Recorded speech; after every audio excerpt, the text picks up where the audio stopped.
Most of you will probably agree that setting limits is a good thing for kids. But how do you do that without being in conflict with them all the time, just having to field one meltdown after another? I decided to make this video to just offer some hints on how to set limits in a way that works and how to bring peace to your home. So what does setting limits do for kids? It actually creates security for them. If you are limitless in your allowing of everything, kids really respond with bad behavior because they don't feel safe. So creating security is what limit setting does. And that's the primary reason that we should be setting them. Plus, you just don't want chaos in your home, right? The whole idea of setting limits can be really tricky from the standpoint that if you lay down the law and then you expect the children to comply and then you offer consequences if they don't comply, it's really difficult because then you get into a power struggle and you're punishing and you're having a really rough time and it feels terrible to you and it feels terrible to the child.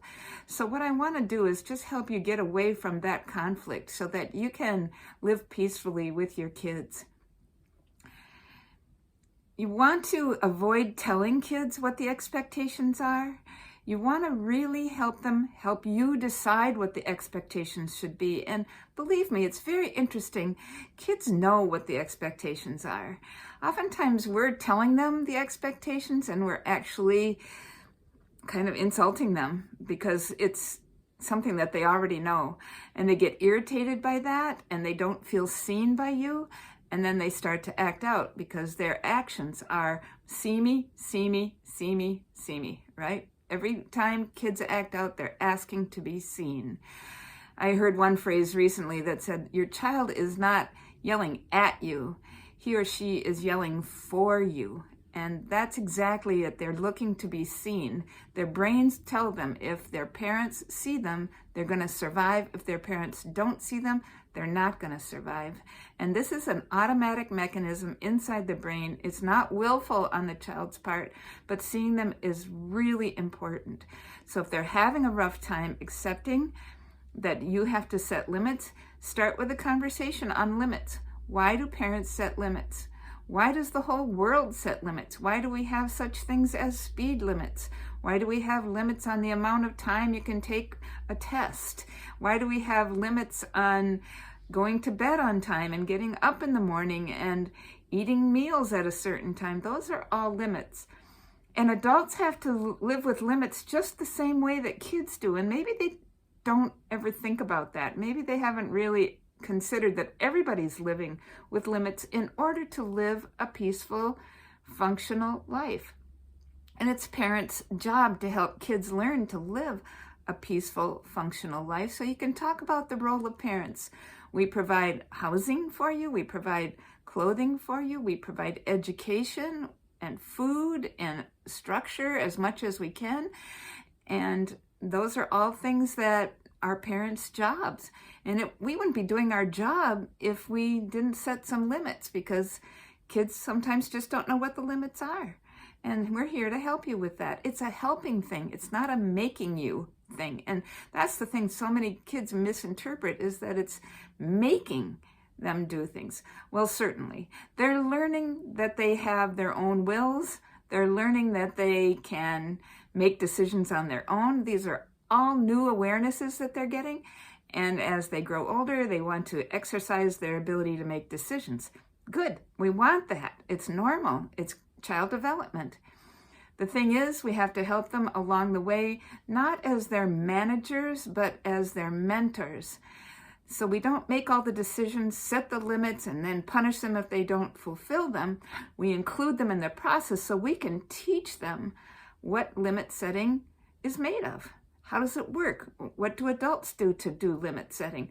Talk to them about some of the limits you have in your life so that they don't feel so alone and they don't feel like they're the only ones who are being persecuted. Really, that's how it comes out. So you want to say, let's decide on screen time together. Let's keep talking until we can decide on something that we both can live with. This is a really good collaborative parenting technique, and it puts you in the present moment. Present moment parenting being what I teach, it puts you in the present moment with your children, making a decision together. The more you include the child, the less resistance you're going to see. So let's decide on how much screen time is appropriate for a child your age, and we'll keep talking until we can come to a decision that we can both agree with. And that's very collaborative, it's inclusive, and it doesn't set you up as the authority over the child, and then they are not in a position to have to fight against you. If they've helped make the decision, there's less fighting. And the other thing to do is make a plan for if your decision isn't working. Let's just say you've decided on an hour and a half in the morning and an hour and a half in the afternoon or evening of screen time, and they're still on. Then make a plan with the child. What should we do if it's not working? See what you're doing here? You're teaching the child how to solve problems. You're not lording over them with expectations and the threat of punishment. You're actually helping them think about ways to make things better. You may have to go into a little bit of a discussion about why screen time isn't just whatever you want it to be, because it's not good for kids. They miss their lives, and you really want to help them with that. You want them interacting, you want them cooking, you want them helping around the house, you want them doing things that they don't naturally gravitate toward, but it's also essential that you teach these things. So if you get resistance, use reflective listening. I know you really hate the thought of helping us with the dishes tonight, but we really don't have a choice. 6 people live in our house, or 5 people live in our house, or 4 or 2, however many live in your house. We all make messes, and we all contribute to the household. So you're not helping mom, you're helping us. And this is just part of growing up here. It was part of growing up when I grew up, and it's going to be part of growing up when you are growing up, because I'm not doing my job as a parent unless I help you learn these things. And then whenever it's going well, whenever the child is happily helping you or even begrudgingly helping you, say thank you very much for your help and be as positive as you possibly can.